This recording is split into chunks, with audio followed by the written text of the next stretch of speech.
मेरे पास कुछ लोगों के प्रश्न आए हैं कि हम रोज़ मंदिर जाते हैं, पूजा करते हैं, प्रार्थना करते हैं, भगवान को पुकारते हैं, भगवान को मानते हैं, भगवान हमारी सुनता ही नहीं। इतना सब करने के बाद भी जीवन में शांति नहीं है। ऐसा क्या करें? देखिए, सबसे पहले मैं बताना चाहूँगा कि भगवान को मानना नहीं है, भगवान को जानना है।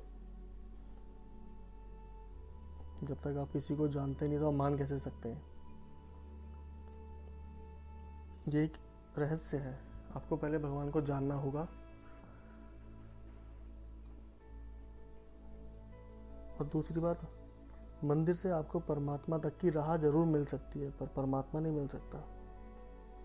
अगर मंदिर में परमात्मा मिलता तो सारे पंडित, पुरोहित, पुजारी सभी ब्रह्म तत्व को प्राप्त हो चुके होते।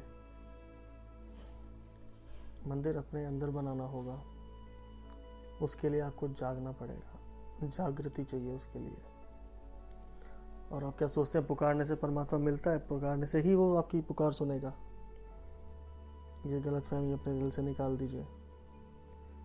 आपने देखा होगा बड़ी बड़ी मीनारों पर लाउड स्पीकर लगे होते हैं। क्या ऐसे ही परमात्मा को पुकारा जाता है? और ऊंची मीनार बनवा लें, और ऊपर लगाएं, और बड़ी बड़ी बिल्डिंग्स हैं इंडिया में, इंडिया से बाहर बहुत बड़ी बड़ी ऊंची ऊंची बिल्डिंग्स हैं। वहाँ पे लाउड स्पीकर लगा के पुकारिए, थोड़ा आसमान के पास भी पहुँच जाएगा। ऐसे पुकारने से परमात्मा नहीं मिलता। परमात्मा तो आपके भीतर बैठा है। आपने ये बात बहुत बार सुनी होगी, परमात्मा अंदर है, परमात्मा भीतर है। मगर आपको अपने मन को परमात्मा में लगाना पड़ेगा, कृष्ण में लगाना पड़ेगा। कृष्ण को मानना नहीं है, उसको जानने की ज़रूरत है। कुछ शास्त्रों द्वारा, कुछ पुराणों द्वारा, कुछ खुद के अनुभव होंगे। फिर रोज़ आपको नए नए मिरेकल्स नज़र आएंगे अपनी लाइफ में।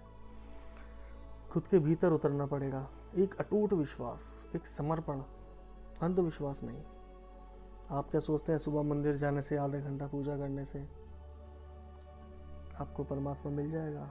भूल जाइए, कभी नहीं मिल सकता।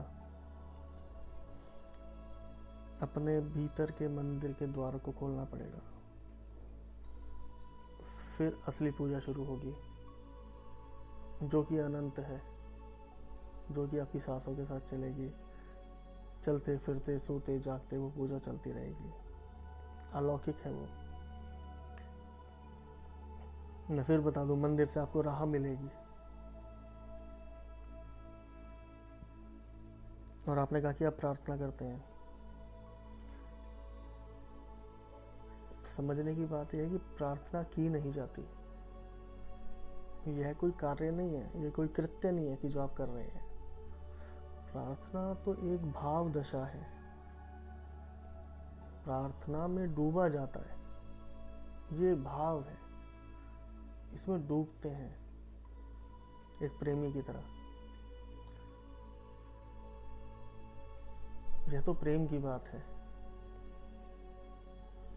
मंत्र, आरती, ये सब कंठस्थ करने से कुछ नहीं होगा। पूरी दुनिया ने कंठस्थ कर रखे हैं, मंत्र आरती कर रहे हैं। क्या सब शांत है? सबको शांति में प्राप्त हो गई? प्रार्थना तो हृदय की बात है, अंदर जाना होगा। आपने कभी ध्यान दिया है कि आपके जीवन की जो धारा है उससे बाहर की तरफ बह रही है? आप मंदिर तो जरूर जाते हैं,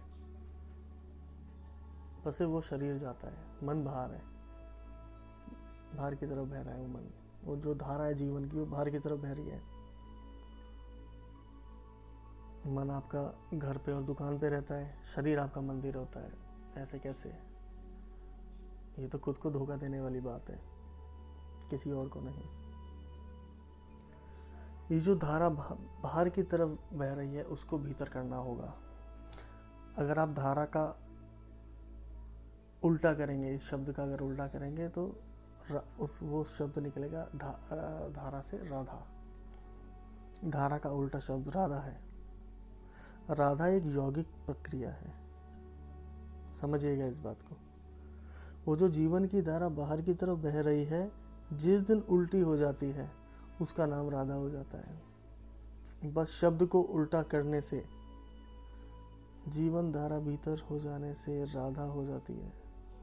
हमारे अंदर कृष्ण साक्षात बैठे हैं साक्षी भाव से। जब हमारे जीवन धारा भीतर बहने लगती है तो वह राधा बन जाती है, कृष्ण के आसपास नाचने लग जाती है। तब रास शुरू हो जाता है, परम रास, महारास, परम आनंद। फिर वो भक्ति जागती है, फिर वो समर्पण होता है। अब ये बात समझने की है, परमात्मा अंदर बैठा है, कृष्ण आपके अंदर बैठे हैं, कहीं बाहर नहीं है। इस बात को आपको समझना होगा। जैसे कि मृग पूरे जीवन भर कस्तूरी की खुशबू के पीछे पीछे घूमता है, उसे पता ही नहीं कि वो जो कस्तूरी है उसकी नाभि में है। वो पूरे जीवन भर ढोलता है, कहते जंगल जंगल ढूंढ रहा है मृग अपनी कस्तूरी को, कितना मुश्किल है तय करना खुद से खुद की दूरी को। कितना मुश्किल है तय करना खुद से खुद की दूरी को।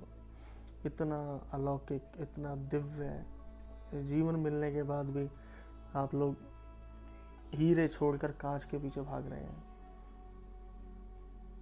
आप इस बात को समझिएगा, ये जीवन बड़ा अनमोल है, ऐसे नहीं मिलता है। इसको व्यर्थ ना करें। अभी भी जाग जाओ, भीतर लौट आओ। अगर नहीं लौटे तो यह जीवन व्यर्थ हो जाएगा।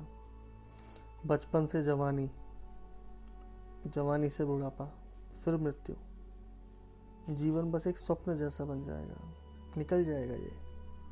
फिर बस थोड़े दिन याद किए जाओगे, या फिर समय समय पर। परमात्मा तुम्हारे भीतर बैठा है और तुम बाहर खोज रहे हो। जाग जाओ। अभी भी मैं ये कहूँगा कि आप जाग जाओ।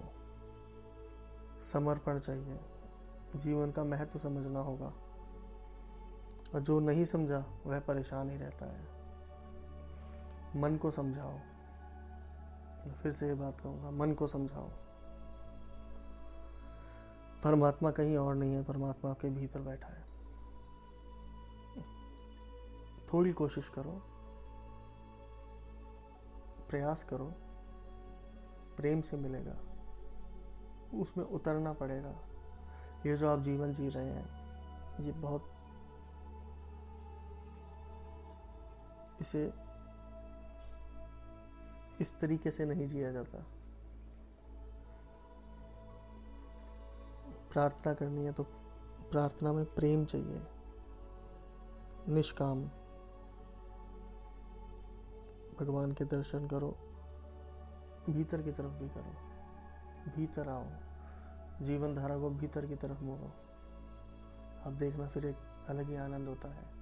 जिसने आज तक परमात्मा को पाने की कोशिश करी है या परमात्मा को पा लिया है, उसने बस अंत में यही कहा है कि अहम तत्वमसि, अहम ब्रह्मसि, कि मैं ही तो था, मैं किसको ढूंढ रहा था।